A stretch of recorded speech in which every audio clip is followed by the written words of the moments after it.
یہ جو بعض لوگ دین کے ٹھیکیدار بن کے دینی جگہوں میں زیادہ اکڑ دکھاتے ہیں، جبکہ دینی جگہوں میں زیادہ ویلکمنگ ہونا چاہیے، زیادہ نرم ہونا چاہیے۔ کسی کے نوجوان سے کھانا گر جائے، گر گیا کیا ہوا، اگر اس کو ڈانٹنا تو ممکن ہے کہ دوبارہ نہ آئے ہو۔ حتیٰ یہ ہو سکتا ہے کہ یہ میں عام طور میں مثال دیتا ہوں کہ اور کیا کیا ہو سکتا ہے، مثلا کوئی سو رہا ہے، سونے دو اس کو، بابا آپ کو کیا پرابلم ہے؟ وہ آیا تھا مجلس کی نیت سے، اس کو نیند آ گئی، 2 in 1، نیند بھی اچھی کرے اور ثواب بھی کمائے۔ اس کو اٹھا دیں گے آپ تو بھی وہ سنے گا نہیں، کیونکہ نیند کا غلبہ ہے، تو اچھا سونے۔ اس سے زیادہ اور کیا ہو سکتا ہے؟ کسی کی نجاست خارج ہو گئی، جان بوجھ کے کی اس نے، مذمت کے قابل ہے وہ؟ یعنی واقعا سوچیں، اگر کسی آدمی کی نجاست خارج ہو گئی تو وہ مذمت کے قابل ہے؟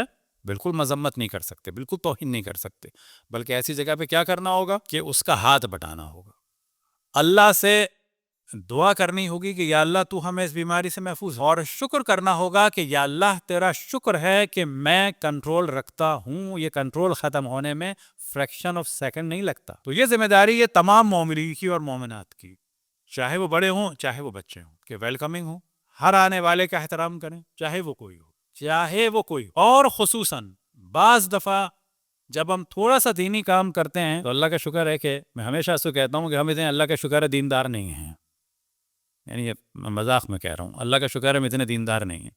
دینداروں کا ایک پرابلم یہ ہو جاتا ہے، تھوڑا سا دین پہ کام کرنے کے بعد وہ روز قیامت کا سارا حساب کتاب اپنے ہاتھ میں لے لیتے ہیں، اللہ کو ساری زحمت سے بچا لیتے ہیں، یعنی وہ کام جو اللہ کا تھا وہ اپنا خود کرنا شروع کر دیتے ہیں کہ یہ یا جائے گا وہ ماں جائے گا، بابا ابھی تم کو ہم کو اپنا ہی نہیں پتا ہم کہاں جائے گی، یعنی واقعا نہیں پتا۔ اور اس پہ تکبر نہیں کرنا ہے۔ تکبر سے کیا مراد ہوتی ہے؟ تکبر ہمیشہ کلف کے کپڑے پہن کے نہیں ہوتا، تکبر یہ بھی ہوتا ہے کہ یہ جہنم میں جائے گا میں جنت میں جاؤں گا، تکبر یعنی اپنے آپ کو بات سمجھنا۔ جبکہ یاد رکھیں ممکن ہے کہ ایک آدمی بہت نمازی اور اچھا ہو، اللہ نہ کرے ایک اس پر مشکل آئے بیماری کی یا اولاد کی موت کی اور وہ کافر ہو جائے، اور اس کے برعکس بعض دفعہ ایسا ہوتا ہے کہ بعض گناہگار لوگ ان کے گھر پر اگر مشکل آتی ہے یا اولاد کو کچھ ہوتا ہے تو بجائے وہ باغی ہونے کے وہ اللہ کے مطیع ہو جاتے ہیں، الٹا ہو جاتا ہے۔ اور شاید آپ نے دیکھا ہو بعض لوگ بجائے برے اور ہونے کے نیک ہو جاتے ہیں۔